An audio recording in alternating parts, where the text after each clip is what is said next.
Hello, this is Dr. Marky Royster. Thank you for joining me on this four-part session on leadership integrity. Leadership integrity.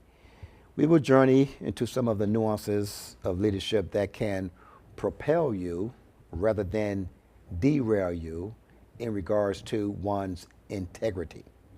So, let's begin. Leaders in their sustainment years or golden years must guard against the many distractions, attractions, and treacherous terrains that could create moments of broken focus. And broken focus gets so many people. Breaches in character, have to cover those breaches, and unhealthy compromises, thus putting a stain on years of faithful service and leadership. So, what is often at issue? Well, money is one. Money is often the issue. We know that it's not money that is the root of evil, it's the love of it, the misappropriation of it. But money is often the issue when it comes to one's broken integrity or broken focus. Another one is deception and lies, tricks, scams, schemes, get rich, try to one up another person, deception and lies. That can be a cause for integrity issues. Broken promises, making promises knowing full well that those promises are not intended to be fulfilled. Just saying things just to get the person out of your hair, saying things just to make it to the next day. Broken promises. And favoritism, nepotism, that can be an issue when it comes to one's integrity. So let's dive a little bit deeper here. So my question to you then is it a heart thing? Is it a hard thing? Now, look at me for a moment. Is it a heart thing, or is it just a hard, H-A-R-D thing? Well, let's look at this for a moment. So, all leaders will face challenges to their integrity. All leaders. So there's going to be decisions that has to be made based on morality, compromises to your values, stance on equity and equality. These are all integrity issues. So the question then is, do you have the heart? Do you have the willpower, the strength, the stamina to overcome, outlast, outmaneuver, withstand those temptations against your integrity? Or do you have the willpower to refute challenges to your integrity? Or will the challenges be too hard for you to resist? Well, let's find a few examples in Scripture that may shed some light and perhaps help you. So let's look at Miriam and Aaron. You know, they were the brother and sisters of Moses, right? We find that in the book of Numbers, chapter 12. So here's the hard problem, H-A-R-D problem. Here's the hard problem. It had gotten to the point where it seemed hard for Miriam and Moses and Aaron to accept Moses' leadership. It was too hard, apparently. They challenged his leadership authority by insinuating that he was not the only one God was speaking to. What an insinuation. But really, it wasn't hard. They had a heart problem. Actually, something else was at the heart of their discontentment. They did not like the idea that Moses married an Ethiopian woman. Well, but it goes a little bit deeper than that. Now, it could have been for a couple of reasons. Number one, it could have been because of her nationality. Obviously, that was part of it because it was mentioned an Ethiopian woman. But what does that mean? Okay? Here's the second one. Because of her strength and independence. You see, this Ethiopian woman did not just come out of slavery or bondage. Israel did, not the Ethiopian woman that he married. So she must have wielded a lot of independence, self-assurance, and she was who she was. So we don't really know. I think in part it was her nationality, but not because of her skin color, but more because of her independence of where she was from, her Ethiopian background, that independence that she had, that Israel was just now coming out of slavery with the Egyptians. So it was a heart problem for Miriam specifically, but Aaron was her cohort in that. But there's another one that we want to share, and that is the church at Ephesus. The church at Ephesus, well, here's the hard problem. This church seemingly worked very hard at keeping people with questionable behavior from its doors. They did quite well in doing that. They were especially hard on people claiming to be apostles and prophets, but were not.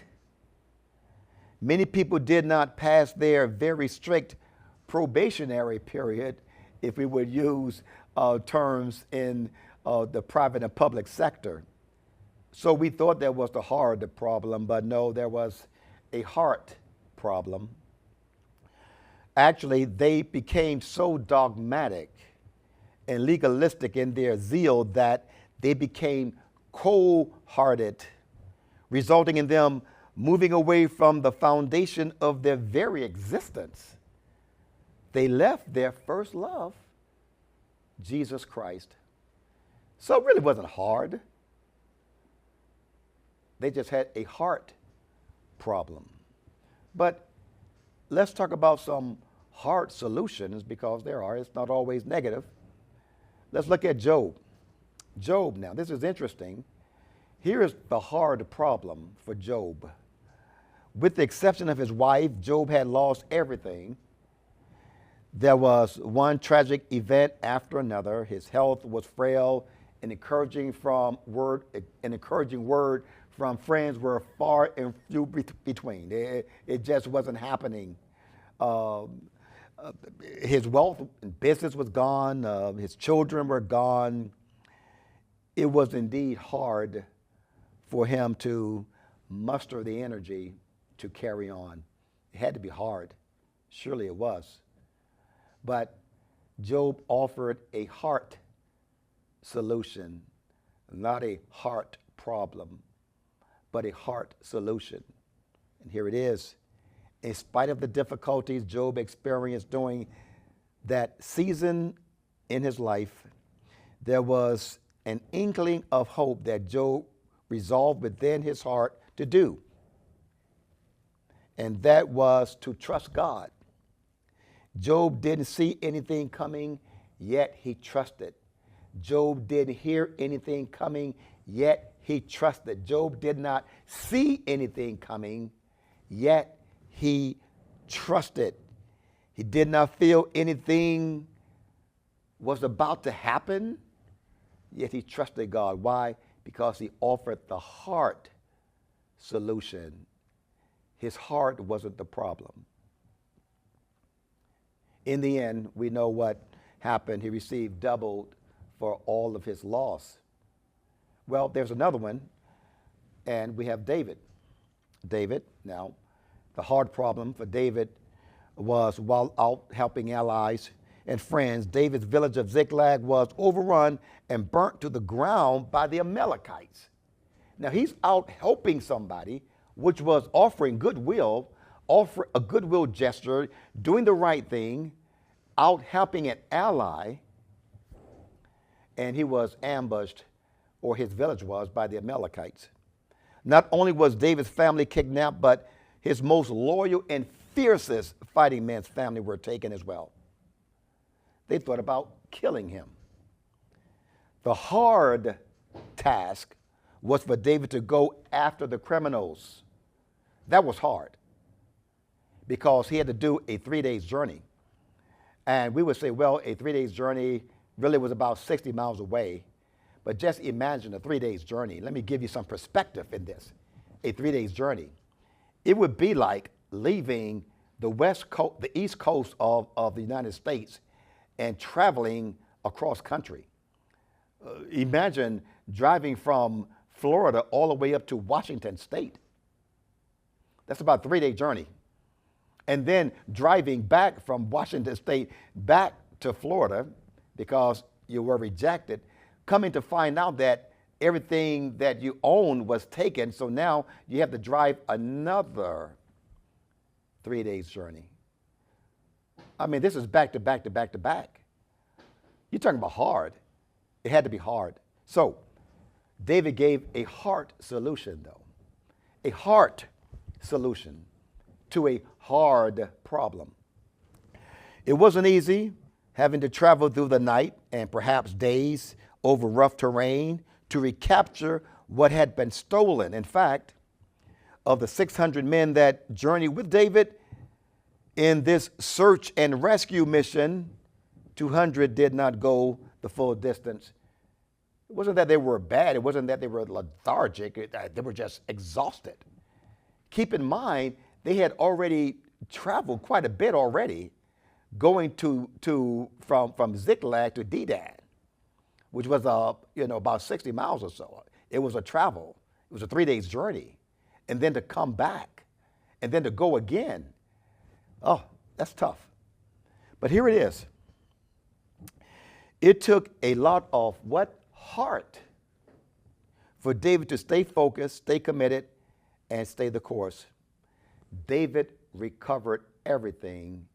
David offered the heart solution to a hard problem. So let's delve into this a little bit deeper, because there are things that we have to deal with, especially as a leader, that you must maintain your integrity. So we're going to deal with conflict, challenges, and change. Conflict, challenges, and change. So let's look at David, and let's gain some insight from David. Let's gain some insight from David. Now, this was a time when David was really about to pass off the scene. He was on his sick bed, and the Spirit of the Lord came upon him, and he began to reveal some really good nuggets, some insight on what it requires to be a leader, and for a leader to maintain their integrity with God. So let's look at this. And this is found in the book of Samuel. And we're just going to go ahead and just read straight through it. So it says here in verse 3, the God of Israel said, the rock of Israel spake to me, he that ruleth over men must be just, ruling in the fear of God. So the first thing that the Spirit of the Lord spoke to David as David was about to pass off the scene, he says, David, he that ruleth over men must be just. All right. So what term are we going to use for this? We're going to use the term morally right. Morally right. A just man. Morally right.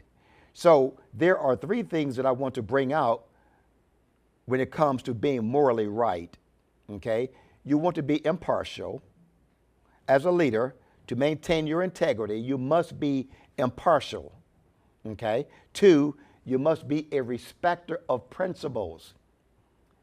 King Saul did not have principles, and we'll talk about him later on. You want to maintain, just the definition of the word, your integrity. You want to be whole, just like a ring is whole. If that ring has a crack in it, then it has lost its integrity. All right, so let me give you something here. Being morally right and fair doesn't mean that one has the authority to impose their moral beliefs onto others. Rather, it means for one to have the moral compass, to live a life that is above reproach. It means that a just leader will be impartial, is a principled person, and lives a life of integrity. Now, it goes on because there's more. The next part of it says, ruling in the fear of God. This is the second trait, ruling in the fear of God. So let's give this a nomenclature. Let's call this God-fearing. A leader, to maintain your integrity, not only must you be morally right, but you want to be God-fearing.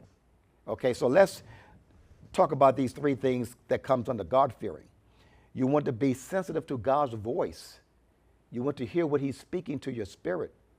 You want to hear what he's saying, the direction he wants you to go in, what he wants you to do with the resources that he's given you.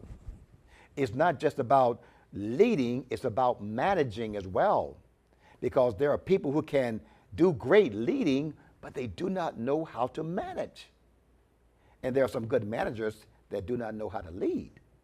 So you want to be sensitive to God to know what to do, when to do it, how to do it, where to do it. The next one here is a worshiper. A worshiper. And the third one here is you want to be reverent. You want to respect God. You want to fear God. Fear has two meanings. Fear is respect and reverence. And then the other fear is trembling. I mean, fear God, dreadfulness. Work out your own soul salvation with fear and trembling, with reverence and with deep respect of the consequences of not following God. Okay, so here it is. God will give his leaders direction, protection, and correction. However, if a leader is spiritually dull or feels self-sufficient, he or she will not know where to lead the people who are placed under his or her leadership authority. Humility goes a long way with God, so stay humbled and reverent, as pride and arrogance has a tendency of taking over a leader's heart as he or she accumulates a string of successes. We have more to talk about because he continues in verse number 4, and he says, and he shall be as the light of the morning when the sun rises. And we're going to cover the other part in a moment. So, be like a light in the morning when the sun rises. Wow, that means a pleasant countenance. Everyone would agree that when the sun rises, it's a beautiful thing. It's glorious in a sense when the sun rises. So we have three things to consider under having a pleasant countenance, a disposition. One, a beacon, a light. You want to be that beacon, a light. You want to be refreshing. You want to be inspirational. So a pleasant countenance for a leader means that he or she is approachable. You want to be approachable and welcoming. A pleasant countenance is like the light that comes with the rising of the sun. This is what he's describing, right? People are encouraged and feel refreshed when such a leader approaches them or addresses them. They are refreshed. It's that personal engagement thing that we talk about in leadership behavior. They are not only inspirational, but also serves as a beacon of hope. Just imagine for a moment. You're in the darkest of nights. You're in the darkest of woods, jungle, desert, and it's just completely dark. And a flashlight can be seen from several hundred feet away, maybe even a mile, in the darkest of conditions. You can shine a flashlight and that little light can be seen. But what does it do? It gives people hope and people begin to gravitate toward that light. This is why it is very important for a person to maintain their integrity. They are trustworthy. People don't mind approaching them, coming to them for advice, to get some guidance, because they know that they have a light, that they're shining a light. They are a beacon. Imagine again in the darkest of night, in the woods, in the jungle, and you don't know where to go. You have no direction, but you only hear a sound. You only hear a sound. Beep, beep, beep, beep. And And although you don't know exactly where to go by seeing it, you could hear a sound and you will follow the sound. And so is it with a leader of integrity. They speak truth. They think truth. They are wholesome. They're not undermining, undercutting, or doing things that are nefarious. So this is why God wants people to maintain their integrity with Him and with others. You want to be inspirational, uplifting. So we have more here. Now, let's continue to find out what God is speaking to David for those who were within earshot of his sayings. Now it says, even a morning without clouds. So this is a different shift to something else, right? So let's give this the nomenclature a title of undistracted. Undistracted, even a morning without clouds. Now, under undistracted means transparent, because it's undistracted. Undistracted itself, and then of course restorative. I like that. Restorative. So a leader should be focused and free of distractions. Clouds distracts and hides the view of the sun. A lesson in this is for a leader not to allow detractors to cloud their mind with distracting issues. A leader should have restorative skills. As rain rinses debris from plants and grass, so should a leader be willing to restore those who have fallen and gotten a little muddy along in life's journey. So let's cover this other one. And this is the one that really requires some discipline, really requires integrity. And this is being a wise disciplinarian. A wise disciplinarian. So notice what he says here, verse 6, but the sons of Belial shall be all of them as thorns. They're described as thorns, thrust away because they cannot be taken with hands. So to be a wise disciplinarian, that means that you should have measures. You should be measured. Measured, that means balanced. You should be fair, and you should be judicious. So discipline is a part of leadership, but it doesn't have to be a nasty and bloody grudge match. Leaders must be judicious and on solid footing in their disciplinary process, as balance, equality, and consistency is important when confronting issues. Consistency. Now, you need to stay measured. Stay measured. Why? You don't want to go too hard when a moderate correction is warranted. Of course, you don't want to go too soft when a more stern correction is warranted. You want to be thoughtful of one's learning curve. You want to be considerate of any extenuating circumstances that prompt the unwanted behavior, especially if you know this is totally uncharacteristic of the person or the situation. That's why you want to be judicious. You want to be fair. You want to be measured, balanced. But with the sons of Belial, it is hard. This is why it is advised when you're dealing with people like that, who are ostentatious, who are ornery, who are just ready to fight at a whim, you need to handle them with not just protective gloves, but from a distance. That's why it says with a staff, because it cannot be taken with hands, with a staff and with help, because the gloves is an indication that you need help and someone with you when it's time to discipline. Okay? Now, so let's look at some changes and conflict. Okay? Changes and conflict. So, what about conflict? Why does conflict exist? Why does it exist? Well, it could be for a number of reasons. Xenophobia, ad populum, meaning doing things based on popular opinion. Jealousy, flawed assumptions. Yes, your assumptions are completely flawed, or someone else's are. Biases, confirmation bias, just finding something to confirm your bias. Unconscious bias, you just have issues within you that you did not know about. Ad hominem, that's attacking the person rather than attacking the issue. Nebulous guidance, that's, where did that come from?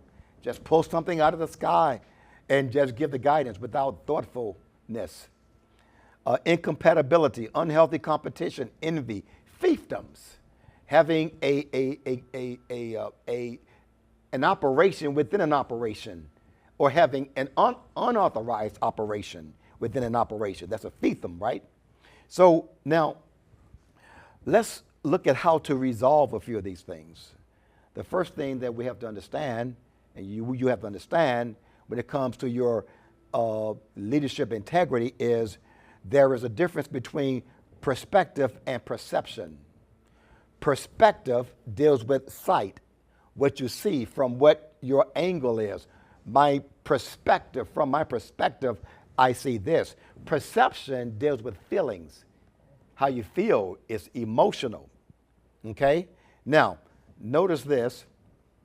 Differences will always lead to some sort of conflict. So we have the man on the left says, I see 6. The man on the right says, I see 9. And they can go back and forth until someone comes along and says, you both are missing the point. I see a G. Perspective, right? So let's look at a few things that are needed, I should say, that are needed to de-escalate. Okay, 1, you want to be flexible. 2, you want to be willing and able to come to some sort of agreement. Okay, so when we talk about being flexible, keep in mind that it is better to bend a little to save a lot rather than to break a lot and save very, very little. Okay, so what is needed? To be flexible, you need to be intuitive, having confidence in your own judgment and convictions while dealing with shifting pressures. 2, you want to be empathetic, the ability to offer a measure of solace to one who is in a temporary emotional crisis. You may not see things from their perspective. You may not even be able to perceive what they're going through, but you can at least be empathetic. You want to be engaging when it's time to negotiate, when it's time to work things out, when it's time to collaborate. Engaging in sincere effort to understand, accept, and appreciate others. You want to be maneuverable, willingness to adjust to a variety of opinions, feelings, emotions without compromising your core beliefs. Sometimes you just have to maneuver around the nuances. Okay? So what about willing and able? Well, there are some things that you need to do. You need to be resilient for sure, because you want to maintain your integrity. Resilient, having the emotional strength to rebound from setbacks and criticisms. You want to be a processor. How do I process what I just experienced? What in the world was that? Where did that come from? You want to be able to process it the correct way. Having the ability to foresee opportunities as well as the ability to create alternatives. You want to be alert. Having the awareness of people's feelings as well as a good sense of timing about your own actions. Some of the things people may say to you, some things they may do to you, there is a time and a place to address it and correct it Every situation doesn't require an immediate rebuke or response. It will only distract and get into a it only gets into a the word I'm looking, protracted. Get into a protracted state. All right, and then competent, having the ability to effectively make decisions, solve problems, and handle situations. And finally, self-correcting. This is so important. Having the ability to evaluate your behavior and to learn from your own mistakes against others. That's part of that emotional intelligence thing, knowing yourself and being able to make appropriate corrections. All right, so there's more to de-escalation. So let's look at this. We know about perspective and perceptions, and we know that can cause a conflict, right? But now let's look at this. Here's some ways to de-escalate. Number one, ask, what part am I missing? What am I missing in this whole discourse? So instead of making it a bone of contention or staying in a polarizing state, ask, show me and tell me, what part am I missing in your argument or in your presentation or in your discontentment? Show me, what am I missing? You may have to educate someone, or guess what? You may have to be re-educated. You may have to be educated in something that you were not exposed to. Okay? Sometimes that happens. So, number two, bring them closer to see what you're seeing and go see what they're seeing. Okay? It's about stepping away mentally, emotionally, and more often physically to your own views. Just step away. Some things need to be tabled for a time, but agreements on other areas should not be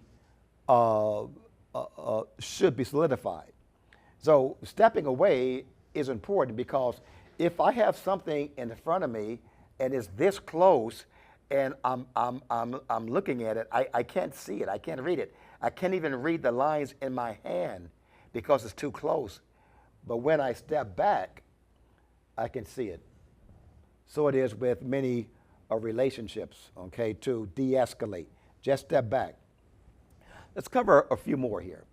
Allow space between the face. I just gave a perfect example. Allow space between the face. Hostility and antagonistic behavior increases when there is constant face-to-face, mano-a-mano interactions. Moving backwards to properly move forward allows one to weigh other options. Weigh it before you say it, and think it through before you do. So we have just two more. Number four, bring them closer to see what you're seeing and go see what they're seeing.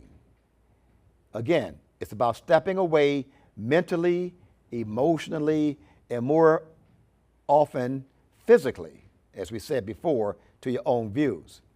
So now we've covered the first one, the second one, the third one, and the fourth one. Now let's look at the fifth one. The fifth one, no hostage taking. No hostage taking. Function in good faith and goodwill. Sustain what is agreed upon, and don't hold it hostage because of petty slights or unrelated issues. Do not hold what you can present. Do not hold a person hostage to it. Operate in good faith and operate in goodwill. So now let's talk about the faithful, the foolish, and the fickle, just to give you a few examples of those who were faithful. At least one person who was faithful. I've given an example of a person who was foolish with integrity, and I will talk about a person who was just completely fickle. You just never know what you were going to get. All right, so the first person that we're going to talk about who was faithful with their integrity is Samuel. Notice Samuel, he was a truth teller. Samuel was boundary conscious. He knew his boundaries. And Samuel was intuitive. He was sensitive to the spirit of God, if I could say it that way. Now, Samuel was dauntless, unassuming, and unequivocal. There were no hit and miss with Samuel. He spoke the truth and lived the truth. Samuel said what he meant and meant what he said. He spoke plainly, not in riddles or double talk, based on the emotions of tendencies of his audience. Samuel was a truth teller. He was intuitive. He was boundary conscious and keenly sensitive to God's voice. He brought more than theatrics when he came to town. The people he was involved with knew he was the real deal. So let me give you some quick tips about Samuel. Number one, integrity encapsulates a faithful leader. It emboldens them to speak truth to anyone who has flawed motives or pretensions. Even if a leader is not particularly gifted with a sense of intuition, they must not be afraid to probe and dig deeper to find the truth, because integrity, not just the persons, but the companies, the reputation could be at stake. The ministry could be at stake. Admitting that an error has been made is better than compromising integrity by covering it up. You know, I said that Samuel was a truth teller. He was intuitive, but on one occasion, he got it wrong. When it was time to anoint one of Jesse's sons, he thought for sure one of them was going to be king. He looked as tall as King Saul. He was attractive and had all the traits that Samuel said, oh yeah, this surely is the one. Come to find out, God said, nope, that's not the one. And guess what? Samuel admitted that. In the end, we know who was selected. It was David. So let's go on to the next one. This is a foolish guy, Abimelech. Abimelech was one of Gideon's 70 sons. Abimelech was a rambunctious, cutthroat, and vindictive manipulator. Integrity meant nothing to him, as he was bent on proving that he was a formidable leader, Abimelech. Abimelech's mother was a concubine living on the outskirts of town. So Abimelech probably became bitter and subsequently vindictive, as he had to see his half-brothers live well, eat well, enjoy the lion's share of Gideon's influence while he was basically marginalized. Three things come to mind about Abimelech. He was a cutthroat. He was manipulative. He was vindictive. So here are some tips when it comes to leadership integrity. Bitterness and vindictiveness can lead one to become blind in pursuing vengeance. Vindictive people always appear to have a chip on their shoulder and use manipulation, falsehoods, and hyperbolic persuasion in a constant game of one-upmanship. Three derailing qualities characterize Abimelech's leadership. Here they are. He would go to extremes to avenge any affront made to him. He exploited the weak and conned the strong. He desired to eliminate and destroy all competition or perceived competition. Abimelech had bad issues with his integrity. Let's cover this last one. And this is Balaam, fickle behavior. Oh, Balaam was fickle. So Balaam had an uncanny gift to receive revelations and could forecast future events. However, he was a prophet for hire, thus had reasons to give prophetic utterances to any audience who would pay him. An unwise, money-driven proposition easily scaled Balaam's low wall of integrity and ethics. What was Balaam? He was an opportunist.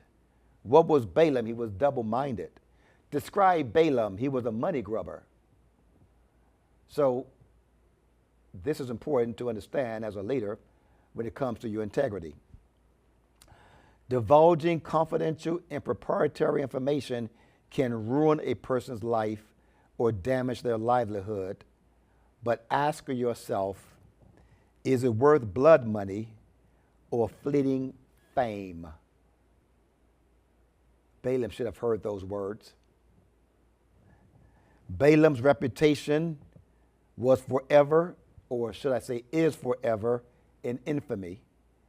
We find it in the book of Revelation, chapter 2:14, talks about Balaam's indiscretion, as well as 2 Peter chapter 2, verse 15, talks about Balaam's indiscretion. So let's do a recap of what we covered. We talked about integrity. Avoid distractions and attractions that will get you out of alignment with God's assignment. We talked about a hard thing or a heart thing. Choose the hard right over the easy wrong. Conflict and change. Embrace the opportunity to de-escalate. Finally, we discussed faithful, Samuel, foolish, and the fickle, meaning Abimelech and Balaam. Well, thank you. Certainly hope you enjoyed this presentation on leadership integrity, and I hope it added value to your leadership acumen. God bless you.